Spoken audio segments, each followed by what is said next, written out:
What's up mga kadoit, magandang gabi po sa inyo lahat. Flex ko lang ulit yung ginagamit nating unit, yung bagong assemble ko. So hindi pa siya tapos. Pansinin nyo may mga kalang na bato. Hindi ko pa na-welding yung frame. Gusto ko pang babaan kasi yung frame Ayan.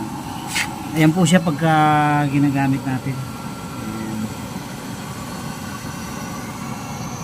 Nasa gilid kasi ang butas yan Kaya parang siya, parang kalat ang buga ng apoy, hindi siya solid. Ayan. For personal use yan. Papalitan ko pa ng burner yan, hassle burner, papalitan natin yan. Papalitan ko ng bilog na malaki yan. Kasi yung pagkabutas ko nito sabit sa gilid ng ating chamber, kaya pangit yung apoy niya. Ngayon pinalo ko ng konti, pinaikom ko siya, kaya ganyan yung niya, apoy niya, parang sabog.